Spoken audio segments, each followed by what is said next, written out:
Joined by journalist Daron Bartlett, who is a man in East Africa. Good morning, Daron. Thank you very much for joining us. It's always a great thing to start our Fridays with you. Let's start with the warning by the U.S. government through the embassy in Kenya of a possible attack in Nairobi, at the country's capital, of course. How's the Kenyan government treating this threat? And is this something that really, has caused some form of panic among the people of Kenya? Yes, we need to understand the history of Kenya and tourism. And terrorism. In 1998, there was a slight warning by still the United States, and indeed the Al Qaeda bombed the American embassy, and we saw about 200 people lose their lives at that time. There was another warning that came about 5 years ago, and there was an attack on Westgate Mall in Nairobi. Another warning came, and we saw another attack. But this time it was by the Al-Shabaab on a hotel in Westland.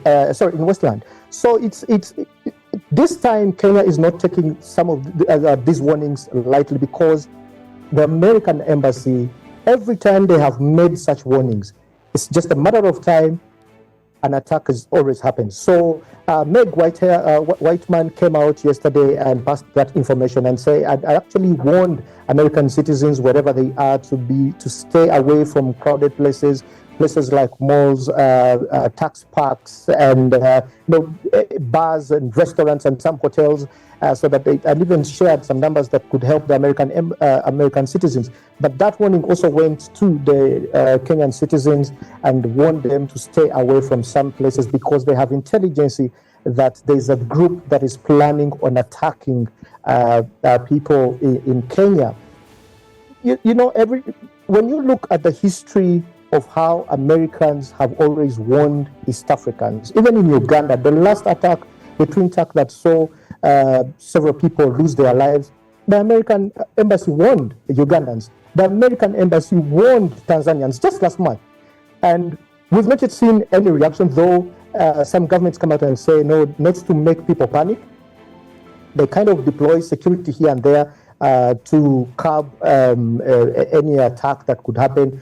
But you just never know. The Kenyan, at least as of now, as I learned this morning, the Kenyan government has deployed its security to ensure that attack does not at least happen. But they are not rubbishing it away. They're not putting it down in their pockets the same way the Tanzanian government reacted towards an alert that was put across by the American embassy still. So yes, the Kenyan security is on high alert to ensure that doesn't happen.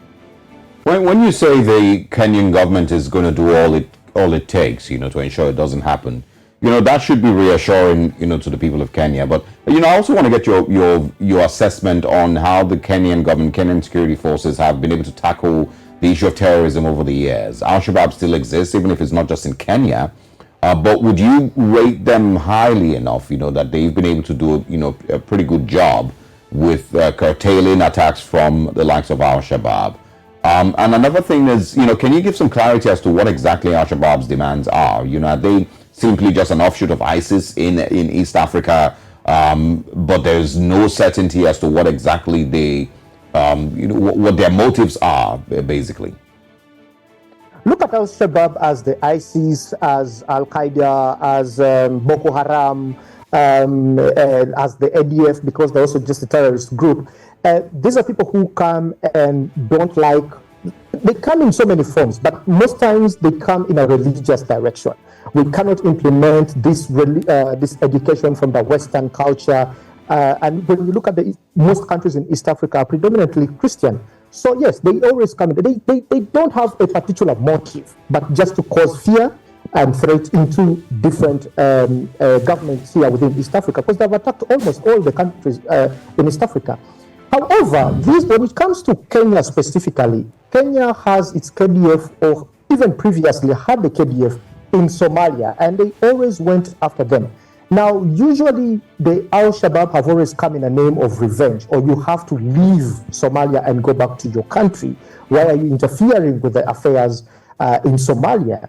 And it's not only KDF that is there, but the UPDF is also there from Uganda. Burundi forces are there. The Rwandan forces are there. And all those threats have been made to all those countries there. So what most times Al-Shabaab is doing is kind of threaten these foreign governments from interfering their war in Somalia, which they call the Holy War in Somalia. East African governments, and this is something they're not backing off from, because they believe that a threat in Somalia is a threat to all the East African countries because of the business interests in Somalia and the trade relationships they have with Somalia. So every time they, and you know, since 1990, when Somalia, the government actually collapsed, this has been so unstable. That's why you see things like Somaliland fighting with the main Somalia. The main government this side, they want a breakaway, they don't want a breakaway. So there's been a lot of conflict that has been happening in Somalia that gave back to the Al-Shabaab. So any attempt by any other government to kind of help Somalia stabilize as a country, the same way you see DRC, how governments have sent their troops to stabilize the eastern part of DRC, has provoked them to actually go ahead and, you know, threaten other governments and terrorize them. That's what I've always done. All right, Daron, let's move the conversation away and talk about Malawi for a bit.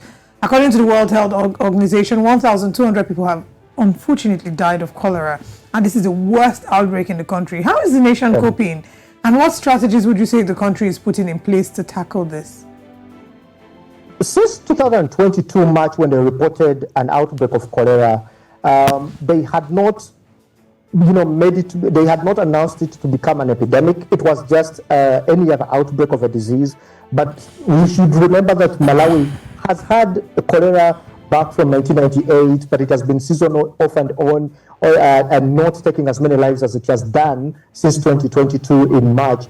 And when you look at how rapidly the cholera outbreak has been spreading, it has reached all the 29 districts of Malawi.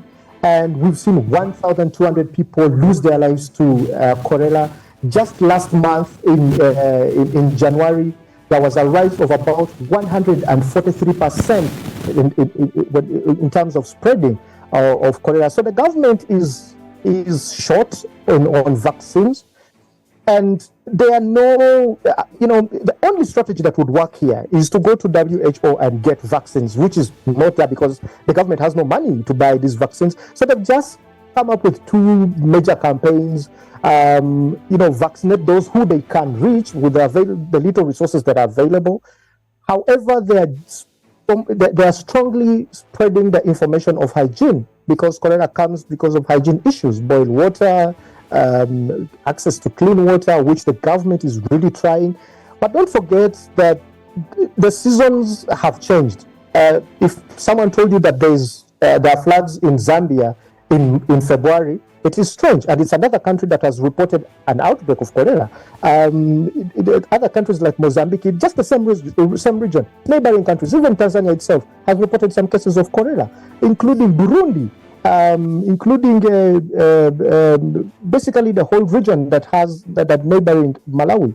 So the biggest problem that the country has now is lack of clean water and no vaccines. So the only strategy they have is to encourage people to be hygienic enough.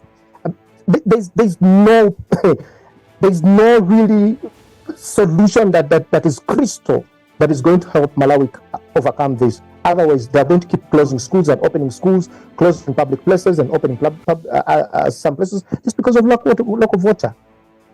All right. You know, I would like to also talk about, you know, Kenya. 4 people have died, you know, after a gold mine collapsed in Kenya's Kakamega County. There's also reports that some of them have been rescued. Can you tell us about this incident and what led to the collapse? I was listening to the commissioner in Kakamega speaking, and he said that one of the reasons that could have caused the collapse of this mine, seeing 12 people get trapped there, but at least they managed to save some of them, and actually these 3 now that are trapped in there, they haven't yet rescued them yet, but the others have been pulled out. But they said that the grounds have been weak for some time.